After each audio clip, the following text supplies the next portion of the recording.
This is my 41st year of coaching.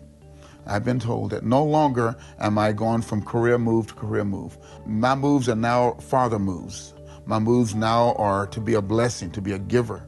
It's to be a big brother, to be a helper, to be a servant. Purpose and production. So that's what I'm all about. I'm a father, I'm a teacher, I'm a blessing. And football does help. I love covering kicks. Don't think I don't. I love covering kicks. I love football. But when that young guy's watching me teach and coach, I'm after a lot more than just him covering a kick. Here we go. Timing, timing, timing. It all looks the same. Everything we all do, we have learned from someplace along the way. I was an okay high school football player. When I got to the University of Washington in 1964, I found out I didn't have the ability. And I was kicked to the side, I was pushed over. So every day, in every way I coach and teach is to help the guy, the star, whoever that is, to help him move along. And that last guy on the field, that last person, he has my attention also. And whether it's helping him get along with football or get along in life, that's my purpose.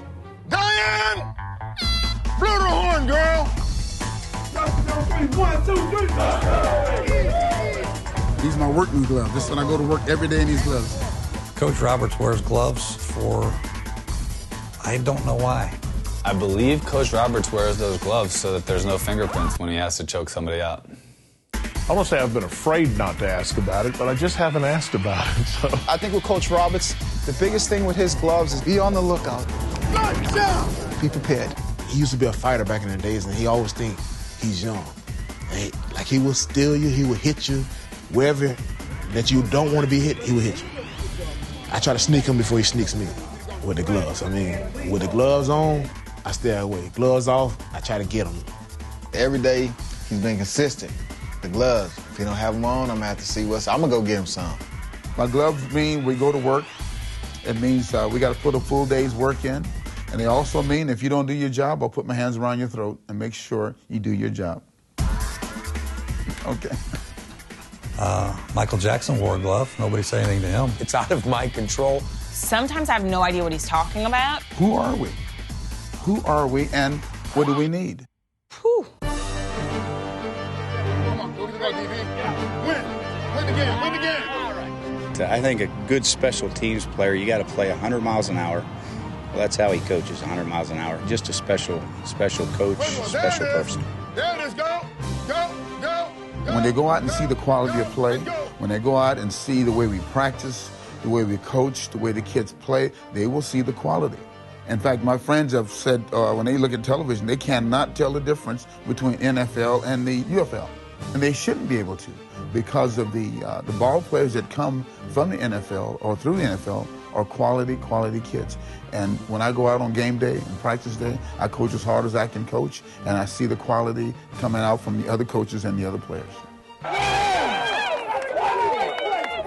Coach Roberts is very philosophical. He has got an answer, his story for everything. And it's a huge benefit to have him on our staff for these players, too, because of the experience that he brings, coaching for so many years. And he's seen talent go by the wayside. He's seen underachievers grow to Pro Bowlers. He's seen every type of situation known to man, both on and off the field.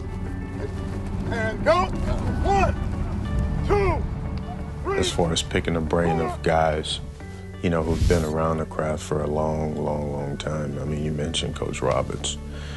He'll quickly tell you, I'm 66, I'm coaching a long time. And you have to respect that. I'm working on coverage right now. Guards and up back, you guys go right to the ball. His coaching philosophy is that he basically looks at us as like his sons, and he wants to affect us with positive things, godly things first, and he uses that in his coaching.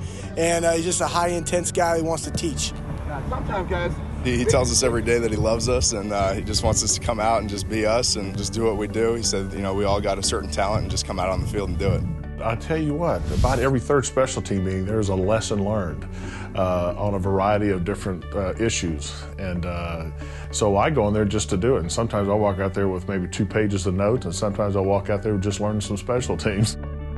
Special teams is a space game. If you look at offense and defense, they really do play in the closet. They really do play in the living room.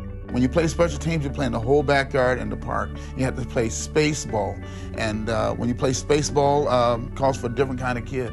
And that's why when you're trying to put a team together, who we are and what do they need? We need offensive players, defensive players, we need special team players, space players. Not everybody can play it. But special team kids are, they're unique.